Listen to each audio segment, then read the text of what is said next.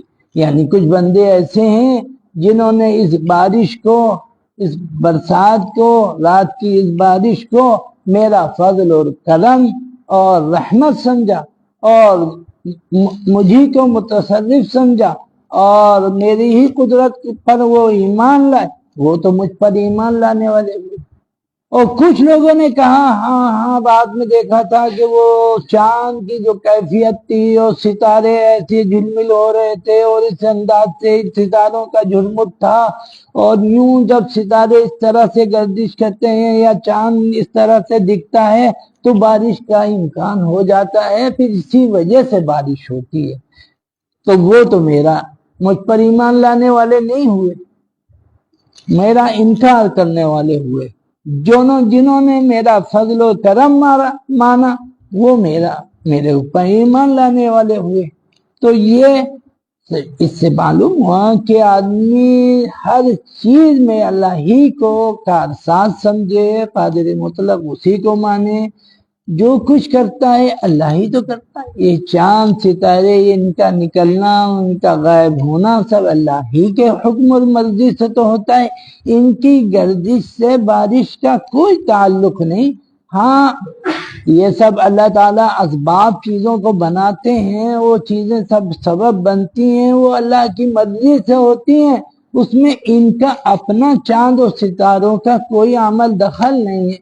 اللہ سے کی مرضی سے ہٹ کر کچھ ان کا تصرف کا حق ان کو نہیں ہے، بلکہ جو کرتا ہے اللہ کرتا ہے، اپنی حکمت سے کرتا ہے، اپنی بندوں کی ضرورتوں کو دیکھ کر کرتا ہے۔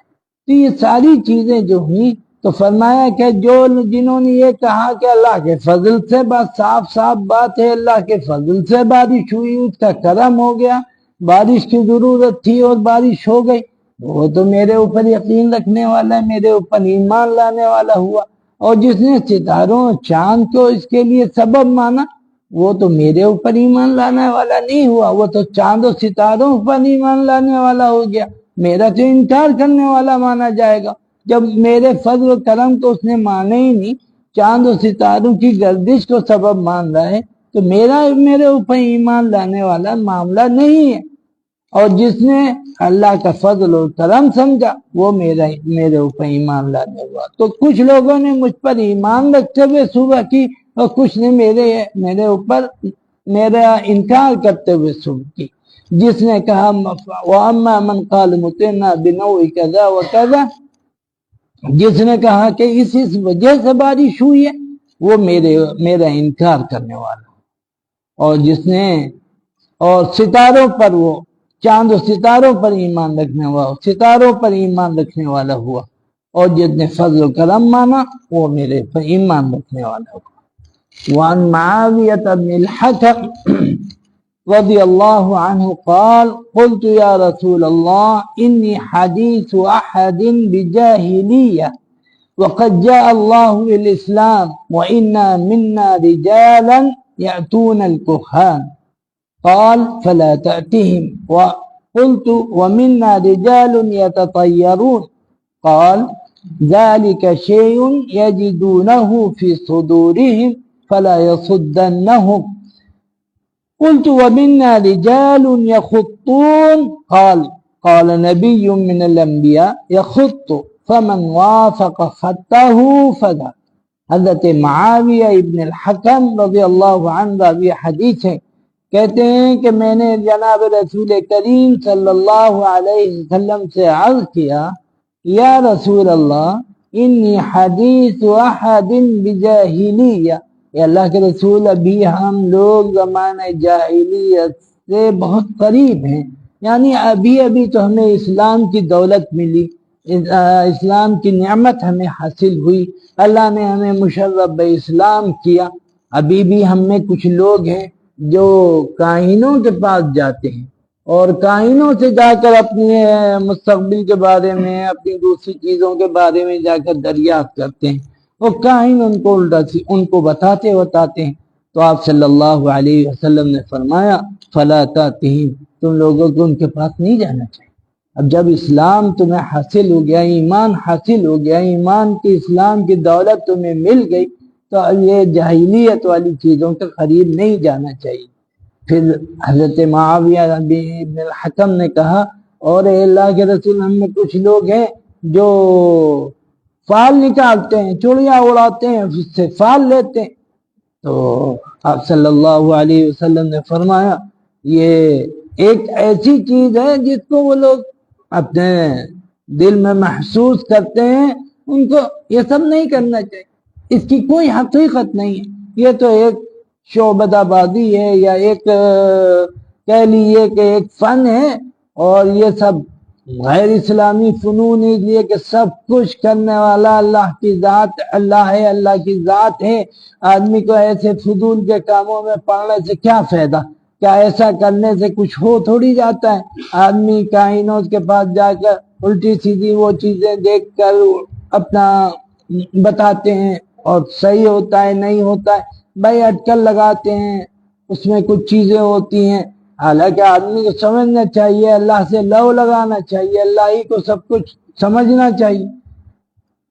اور اسی طرح ان کے دل میں چڑیاں اڑاتے ہیں، صاحب انہوں نے اڑائی، اگر دہنے سے اڑ گئی تو خوشگونی اچھائی ہے، اور بائیں سے اڑ گئی تو غلط ہو گیا۔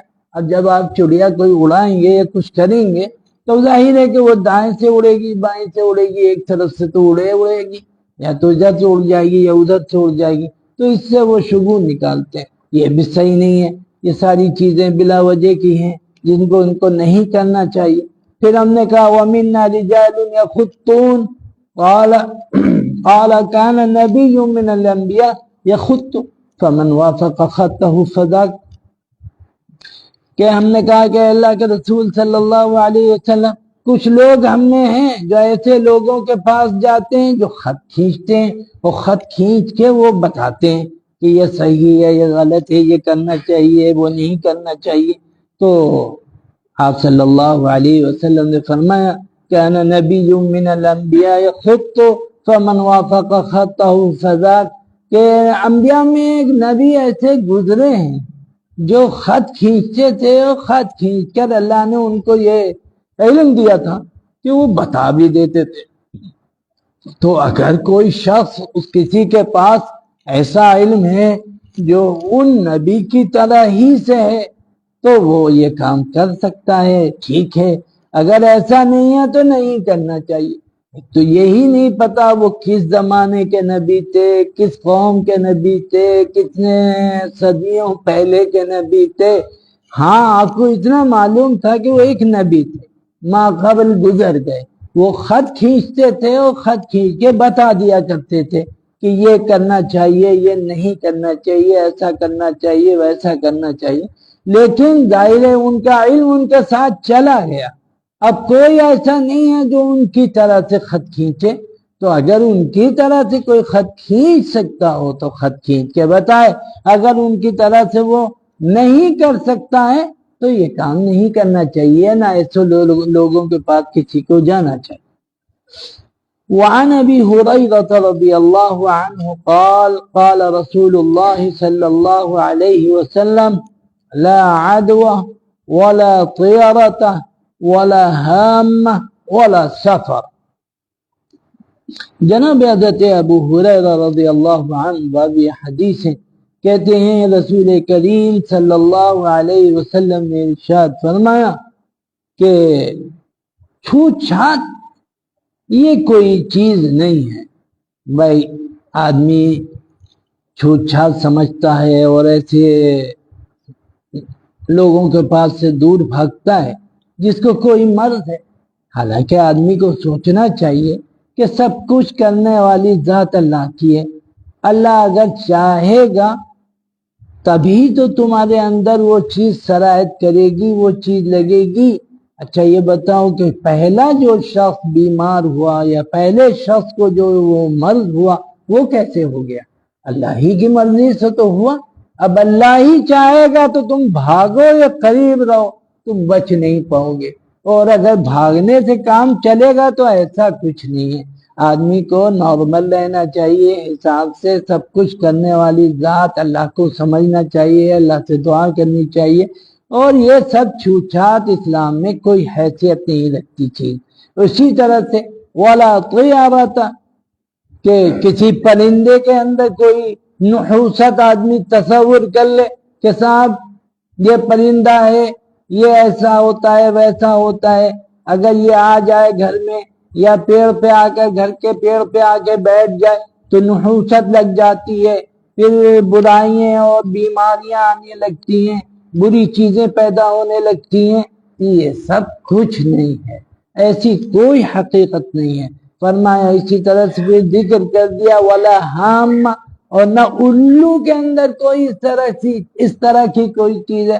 الو کے بارے میں خواب تصورات ہیں لوگوں کے کہ اگر الو گھر کی دیوار پر آ کے بیٹھ گیا تو اب کسی نہ کسی کو مرنا ہے، اب موت آئے گی ضرور۔ وہ ایک بار دیوار پر آ کر جو بانگ دے گیا مرغے والی، اب یہ الارم ہے کسی کے مرنے کی، اب مرے گا کوئی؟ فالتو کی بات ہے، کہاں سے یہ شیطانوں والی فکر، شیطانوں والا دماغ لے کے آ گئے؟ کچھ بھی ایسا نہیں، اللہ نے کسی کے اندر نحوست نہیں رکھی ہے، سب کو اللہ نے نارمل بنایا ہے، سارا سسٹم اللہ کے نے اپنے حساب سے بنایا ہوا ہے۔ الو ہم لوگ کیا خوب آتے ہیں، روز دیوار پہ بیٹھ کے بولتے ہیں، بنگلے کے سامنے جو نیم کا پیڑ ہے اس پہ خوب بولتے ہیں، تو سب مرتے رہتے ہیں، روز مرتے رہیں گے پھر اگر اس کے اعتبار سے سوچا جائے گا تو یہ سب فالتو کی باتیں ہیں اس کے اندر۔ اور اسی طرح ایک خاص تصور تھا سفر کے مہینے کا، کہ سفر کا مہینہ یہ بھی منحوس ہوتا ہے۔ اب نہ سفر کے مہینے میں کوئی دکان کھولنی ہے، نہ کوئی کاروبار کی شروعات کرنی ہے، نہ کسی کا شادی اور بیاہ کرنا ہے، کیونکہ سفر مہینے میں اگر کیا تو الٹا ہی جائے گا، پھر نحوستی آئے گی، پھر برائی آئے گی۔ دکان کھولی ہے تو وہ چلے گی نہیں، برکت نہیں ہوگی۔ شادی بیاہ کیا ہے تو طلاقیں ہونی ہے اور کچھ نہیں ہوگا۔ تو یہ بلا وجہ کا ایک تصور لوگوں نے اپنے دل میں بیٹھا لیا۔ تو فرمایا کہ کوئی کسی طرح کی کوئی چھوت چھات نہیں ہے اسلام میں۔ اسلام جو ہے بالکل صاف ستھرا، اللہ پر یقین رکھنے والا، اللہ ہی کو سب کچھ کرنے والا ماننے والا، اور اللہ ہی کی قدرت پر یقین رکھنے والا۔ اور نہ چڑیا کوئی بھی کسی طرح کی کوئی پرندہ کسی کے اندر، نہ خاص طور پر الو کے اندر بھی۔ اسی طرح سے سفر کے مہینے کے اندر بھی کسی طرح کی کوئی نحوست نہیں ہے، سب اللہ کی مرضی سے ہوتا ہے۔ اللہ سے ہمیں لو لگا کے رکھنا چاہیے، اللہ ہی سے مانگتے رہنا چاہیے، عاجزی اپنی اللہ کے سامنے پیش کرنی چاہیے، اللہ کو قادر مطلق احکم الحاکمین ماننا چاہیے، ارحم الراحمین ماننا چاہیے، اور اسی سے اپنی ساری لو لگانا چاہیے۔ اور یہ سب فالتو کی چیزیں، یہ نحوست ہو گئی، یہ گڑبڑ ہو گیا، یہ منحوس ہے چیز، یہ خراب ہے چیز، اس کا اسلام میں کوئی تصور نہیں۔ کیوں؟ ذات ایک اللہ کی ہے اور وہی سب کچھ کرنے والا ہے، تو اسی پر یقین کرتے ہوئے اللہ کیسے اپنے لو کو، اپنے رشتے کو مضبوط کرنا چاہیے اور اسی سے اپنی ساری ضرورتوں کو پیش کرنا چاہیے۔ کہتے ہیں لوگ 5 منٹ پہلے ختم کر دیجئے تو وضو پیشاب وغیرہ کی آسانی ہوتی ہے۔ تو اکتفی بہذا وآخر دعوانا الحمد للہ۔